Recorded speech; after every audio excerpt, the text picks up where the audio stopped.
Welcome back to Let's Get Metaphysical. I hope you enjoy my new intro as much as I do. Honestly, I'm gonna upload the song, I think, to Spotify just as a regular download because I personally think it's really good. Shout out to AI. Now, I originally picked the title of the podcast when I was calling it Mental Health is Metaphysical because I'm really passionate about something I learned in the last year or two, which is that our external reality is a reflection of our internal state. And I really believe in that. But mental health is metaphysical wasn't catchy enough. Obviously, Let's Get Metaphysical is much more playful. It kind of reflects where I am on the journey now. I think because I read a lot of spiritual texts and I don't know, just depending on what my consciousness is doing at any given time, I was a little more serious with it before, and now I'm realizing, okay, no, I can be, this is super fun. Like even though things can be heavy sometimes and material can be dense as I'm going through it, oh, is the journey a good time? So anyway, I hope you enjoy the new vibe. And because of the title change and all of that stuff, I wanted to talk about the relationship between mental health and manifestation today, because I don't hear enough people talking about this. And I think when we blend them, it makes manifestation more accessible to people who might otherwise ignore it. Because I know for me, I didn't pay any mind to the concept of manifestation until it just like happened, until I became aware that I had learned what this was. So hearing other people talk about it suddenly resonated. But I wonder what would have happened if I'd had an introduction to it earlier. Because manifestation, I feel like, is used as a very high level concept. Like you hear it talked about in business and within like people who are really being intensely creative with their realities. But I feel like if you're working on your mental health, it's really helpful to know that manifestation is it literally the result of everything you think and believe. Like you are manifesting the current reality you find yourself in all the time. I had never heard anyone teach that. It's only once I was kind of picking apart my burnout and decided to become a burnout coach that I learned this, that every single thing we think and do has a vibration, and that vibration will manifest things in your life physically that would not have been there had you not had the particular thoughts and feelings you have. Now, this can obviously work positively and negatively. The goal is to become a conscious manifester, which means you're using your energy to create the things you want to see in your life. So, I personally had been working on my mental health, quote unquote, for years, like taking better care of myself because I understood mental health psychologically. Like I knew that, okay, if the health of my body is better, then the health of my thoughts or my ability to control my thoughts, whatever, will be better too.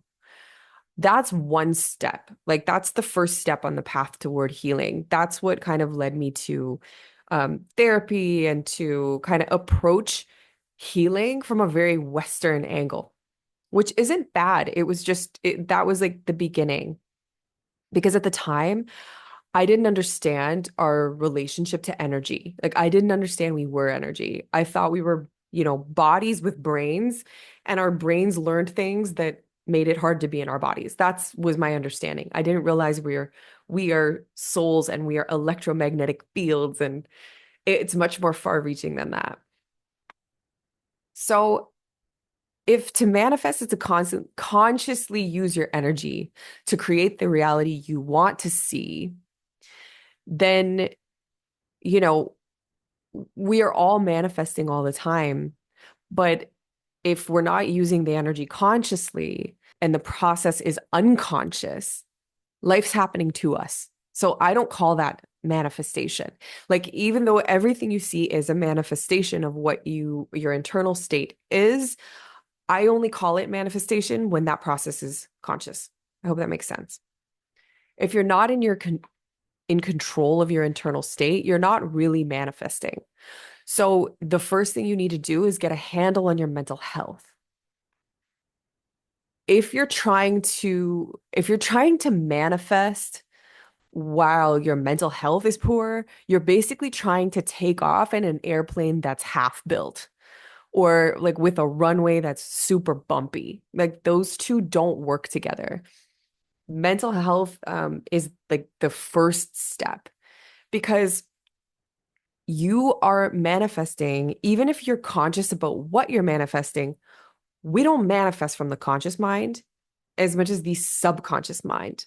So if you've got if you need to take out the trash, you know, and you're just hanging air fresheners in the kitchen, like, no, that's not the vibe. The kitchen's not going to smell good. You got to take out the garbage first, right? So the process of healing, of like learning how to feel your emotions, first of all, to understand what you've gone through in life and to realize that the emotion from everything you've experienced gets stuck in your body. And because every emotion has a vibrational state, heavy emotion, like low vibrational emotion, like trauma and sadness and grief, those really get stuck in your physical body and keep you at a low vibration. If your vibration is low, you're not going to feel good. And you can only really manifest when you are vibrating at a high enough state. Um, like what you're trying to do is align with a high vibrational state. So if you're carrying a bunch of dense emotion, you're not going to be able to get that elevation. So it's working through trauma, it's releasing the tension from your physical body because that's where a lot of emotion lives. It's basically like the healing process is highly individual, but the important thing to know is that's really the purpose of the healing journey and getting a handle on your mental health is to be able to manifest what you want and to through the healing journey of like releasing these dense emotions, you come to realize that you deserve to create the life you want, that there's actually nothing standing in the way for you. As you release fear and judgment and all of these things, you basically haven't believed that creating the exact life you want to create is possible. But it's always been available to you. And that's the beautiful thing about going through the mental health journey on the way to conscious manifestation. So I personally used to think that mental health was something that happened to you, like that you were an anxious or depressive person and that just was like the luck of the draw for you.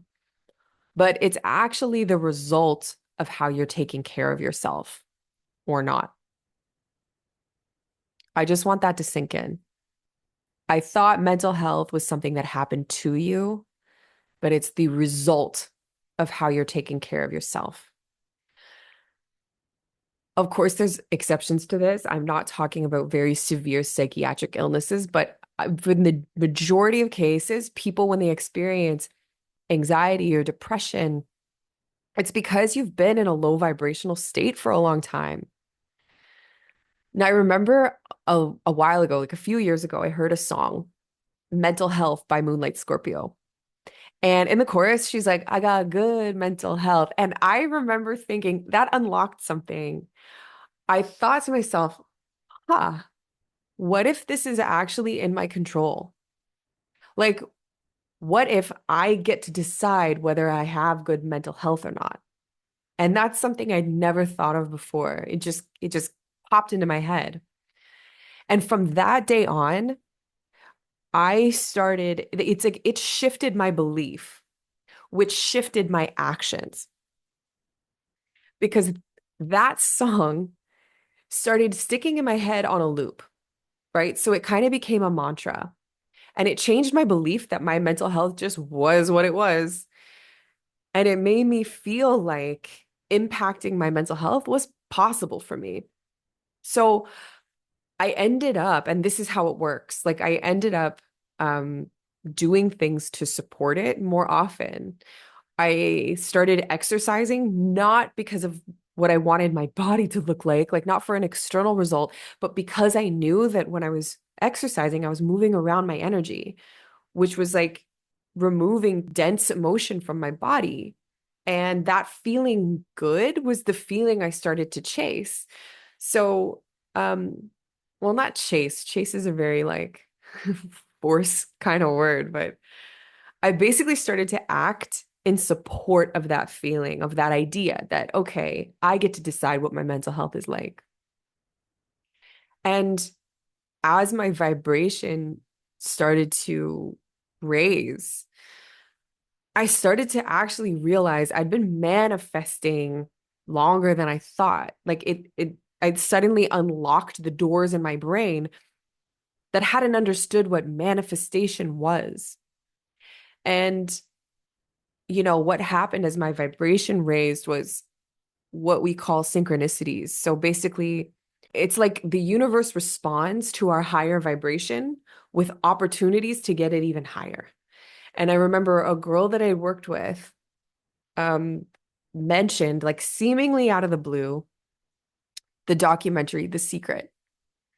So I watched The Secret. I'd heard it before, like I'd heard of it, but I had never really been interested. And it's funny because we are interested in the things that are a vibrational match to us. And my vibration was lower than being able to understand The Secret. I thought it was hokey and cheesy before because I wasn't at that level of consciousness. This time, when it looped back around after I'd been taking care of my mental health, I was ready. So, The Secret, it caught my attention and I watched the documentary.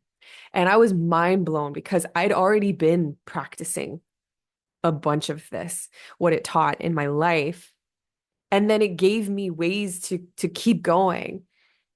But all it is really, The Secret is that we are in charge of how we feel. And the way we feel dictates how life will go. Basically, you could put a person, like, okay, duplicate a person. You put the person in the exact same life. You whisper in one of the people's ear, you know, you should make a lot of money so people respect you. You should sit down and shut up. Basically, all the things we're taught in school. And then you whisper in the other person's ear, you are amazing. You are magic. Your energy can create anything.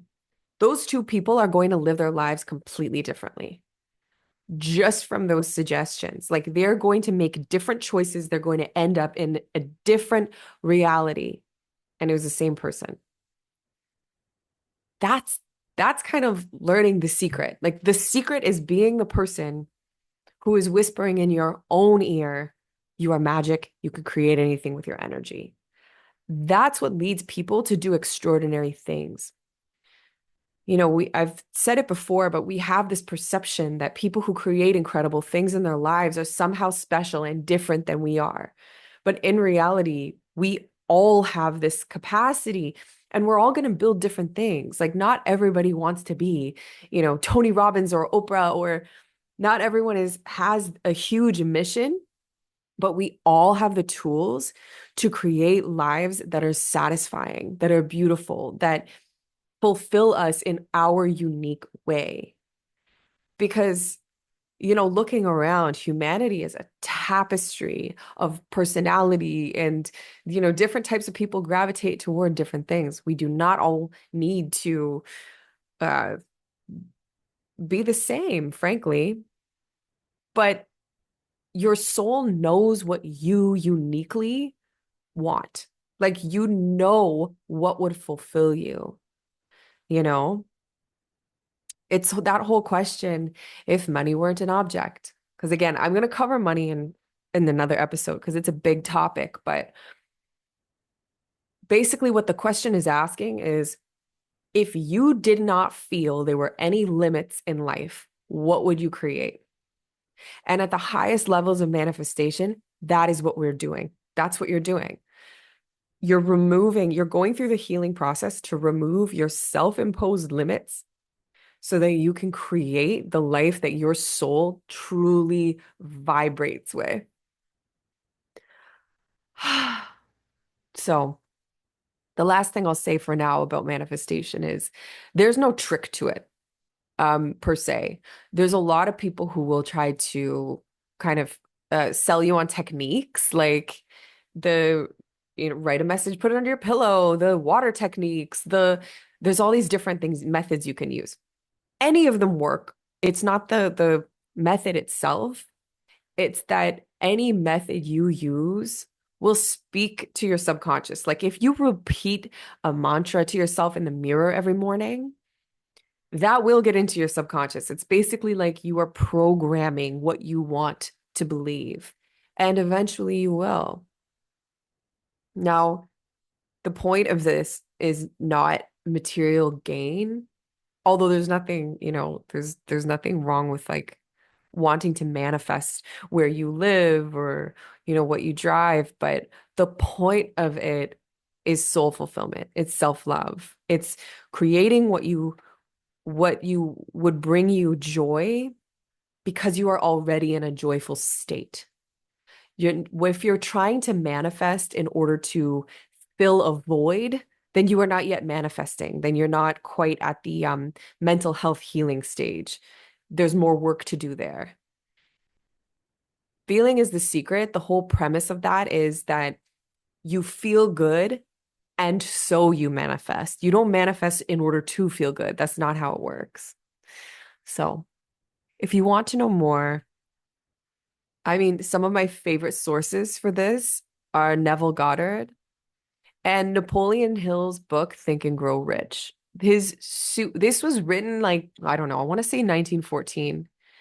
And it's amazing. It's very similar to The Secret. It's like, everybody who sort of is a proponent of this idea is of being a creator of your own reality. They all say the same thing in different words. So the whole point is everything is mindset. You heal and change your inner reality, and your external reality will reflect that. We were taught the opposite, to chase external things and that they would give us the internal result we're looking for. That's wrong and backwards and has led many people to very poor mental health. So if you take anything from this, let it be the framework that supporting your mental health will be the most valuable thing you can do on your journey to manifesting and creating the life that will bring you the most fulfillment and the most joy. You have everything you need internally. All you need to do is sit with yourself. I hope this has helped, and I'm excited to talk to you next time. I don't know what it'll be about because I'm quite off the cuff, but if anyone, I want to open this up. If anybody has any thoughts, ideas, suggestions, questions, topics you'd like me to noodle on, I would be more than happy. So just send me an email, send me a message on Instagram. All of my contact information is in the comments. So yeah, let me know what you're thinking. I'd love to know what's resonating and if there's anything I can kind of weigh in on. All right. Thanks for joining me and hope to see you next time.